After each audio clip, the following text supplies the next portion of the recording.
Well, the esteemed speakers, I think, covered the ground admirably, talking about the peace process, its national and regional, and in certain ways international context, expressing their hopes and fears for the likely outcome in Turkey, in Rojava, and indeed for the Kurdish question in the wider context of the Middle East.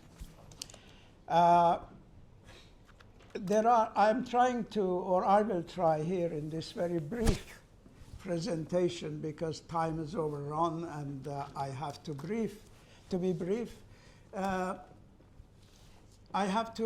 I would like to focus on aspects of it which were not covered in this presentations, and in a sense to look at a little bit critically on the obstacles to the peace process, both on the Kurdish side and also on the Turkish side. As Guy Basharan rightly pointed out, the peace process in Turkey has a longer history. And the conditions which were expressed or explained in Mr. Öcalan's letter have a longer history. As a matter of fact, when I met Mr. Öcalan in December 1998 in Rome, the subject of our discussion was exactly this issue. And in that discussion, Mr. Öcalan very, very clearly said, and this was a discussion which lasted for 5 hours we had there. And he very clearly basically said that, look, the armed struggle is in a dead end. And he said, in a dead end. It has entered a dead end. Neither the Turks, the Turkish state, nor the Kurdish movement, neither of us are going to prevail. This is a war which is not going to have a winner. Therefore, we must try to find a way of getting out of this deadlock. Yeah. You see, that was basically the discussion. And that was in December 1998 when he was in Italy. All right? And I was rather was surprised and also, in a way, amused that when I read his letter to his party and to the, if you like, the leadership of his party in Kandil Mountains, I saw the similar issues are coming up. But this time, he's basically saying that the geopolitical conditions in the region have fundamentally changed. The ideological processes and settings have fundamentally changed. As a result of this, the strategy of armed struggle, which was adopted in 1984, has lost the conditions of its possibility. That was the fundamental issue that you get that. And I totally agree with that. And by the way, I also want to mention one important factor.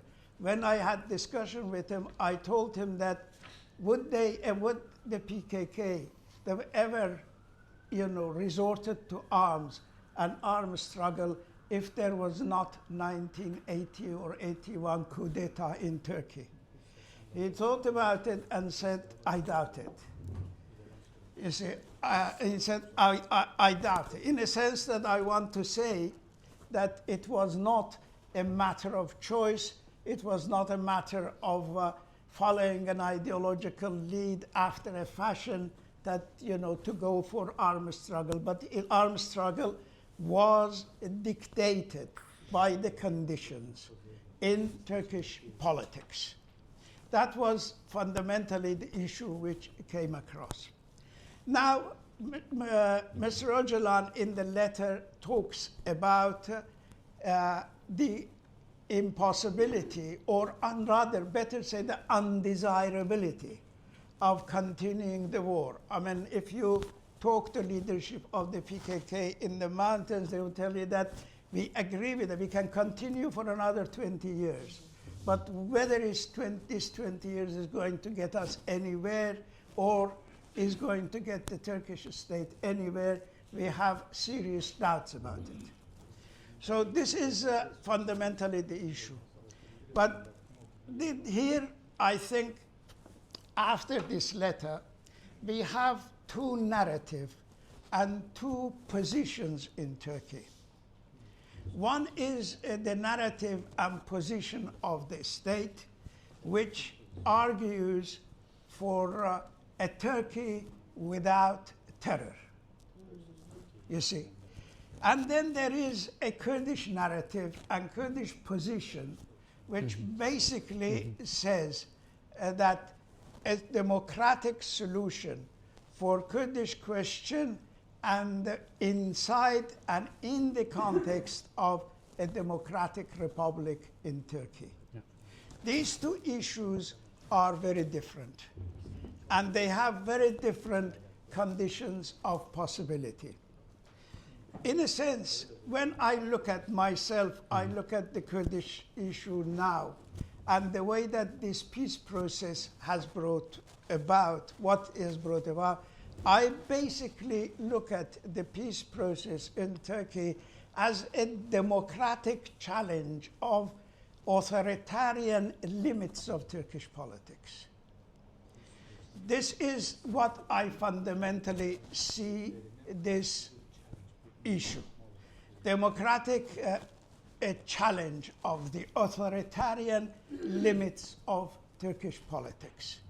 That is what fundamentally it is. So for Kurds, it is not a struggle for a Turkey without a terror. It's a struggle for the solution, democratic solution of the Kurdish question, and also as a means, both, I mean, there is a double side to that. One side of it, the resolution of Kurdish question, and another side of it is being a means, an instrument for opening up the political process in Turkey so that more than, all the opposition, just Kurdish political parties, Kurdish forces being one of them, enter this political process and take part in democratic politics. But democratic politics, as we know, it requires juridical legal boundaries, and juridical legal boundaries are always set in the constitution of the state. Now, can we really talk about democratic game in Turkey within the boundaries, juridical political boundaries of the present constitution, or the way that the constitutional change in Turkey has been or being envisaged? Now, this is a question that I think is a strategic issue which we have to deal with in Turkey. Coming back to two narratives is that on the Kurdish side, we have to make a fundamental difference between accepting the end of armed struggle and laying down arms. These are two different things for Kurds. Accepting the end of armed struggle is not laying down arms. These are two different things. And laying down arms for Kurds is the end result and consequence of a democratic process of negotiation. And if this negotiation succeeds, by all means, let's say farewell to the arms and surrender our arms. But for this Turkish state, the situation is other way around. For the Turkish state, laying down arms is the precondition for negotiation. These two sides are very, very much apart here. I think what makes this situation, it is obviously in politics, is not a strange thing to be miles apart.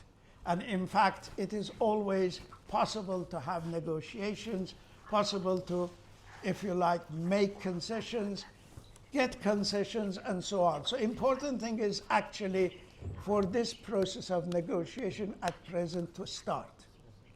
And so far, it has not started. This is one important issue. Now, what is here is that, from my point of view, is missing, is rather not taking into account changes that Turkish politics has undergone since July 15th of 2016, the military coup. We are dealing with a very different Turkey now than before July 2016. And this different Turkey is the setting for these negotiations. So we have to take that into consideration, right? What is very surprising, if we compare and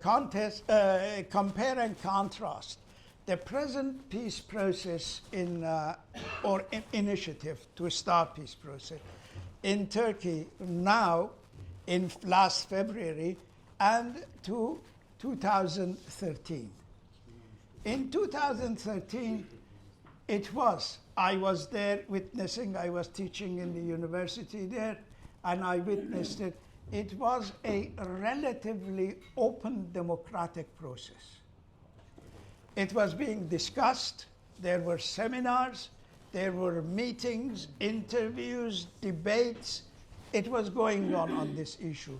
The students were involved, people in all walks of life were involved, politicians were involved. The issue was being hotly and very engagingly debated. This time round, there is a silence. There is a silence. There is no democratic debate on this issue. And for this, I am not just blaming the Turkish state, but I am also blaming the Kurdish movement. Kurdish movement has so far made no significant, plausible, if you like, direct effort for opening up this political process, this democratic process. And as a result of it, we see this silence has helped, from my point of view, it is helping more authoritarian politics than its democratic challenger or democratic alternative. For that matter, I think it is a strategic issue for the Kurdish question now to put on the agenda the opening up of democratic process in Turkey. That is more important than the fate of the leader, I'm sorry to say. That is more important than the ideology of the organization. That is the vital issue. That this issue, if it is fundamental issue of democratic politics in Turkey or a future democracy in Turkey, this has to be widely debated. There has to be forces of opposition, have to be directly and openly engaged in this debate. I think so far this has not happened, and this has helped this issue of two narratives to continue, and going apart and apart. Yesterday, again, as he remarked, that there was a very important interview by Abbas. And it was a very long interview. If you cut it down, all of it, it will come, insofar as Turkey is concerned, it will come to one fundamental issue. And that fundamental issue is this, that peace process is being forced out of its past. It is being diverted from its past. And this, what is important is this, that this, if you like, this closure, this discursive closure on democratic debate, this situation that has been brought about in Turkey after this PYJ, after the initiative, this is helping this situation of the peace, if you like, initiative or peace process hasn't started. Let's say the plan, if you like, the desire, the initiative for peace, which has been declared. This is being diverted from its direct, if you like, role, and it is likely that it may not meet its intended objectives. Now, this is an important issue here, which Basir here says that now that the situation has come to this, people must move in and take over. I think this is maybe a political party way of saying it. Thank you. A political party way of saying it, that the democratic process has to be opened and democratic process has to be kept, okay, and it should be enriched. I think here the issue is here that Kurds have agreed, the Kurdish movement has agreed to this eventuality, that the strategy of armed struggle is dead for once for all. That is in this. But I am saying, and I am really sounding this alarm, that there are always a condition for its revival. There are always conditions for its revival. And these conditions very much depend on the attitude of Turkish state. To what extent Turkish state is going to genuinely embrace the peace process, and what is going to be done. I think there are a lot to be said about this. I think fundamental issue is now opening up the political process, allowing a genuine, rich, multifaceted, democratic discourse to proliferate and continue to develop in Turkey. Why I am saying that? This is the only way to keep the spirit of democracy in this process alive. And this is the fundamental objective. I think neither the ideology nor the leader are as important as this movement itself. And the movement can only thrive and go forward in a democratic condition. And that is the essential question at present in Turkey. Thank you. Thank you very much, Professor. Thank you so much.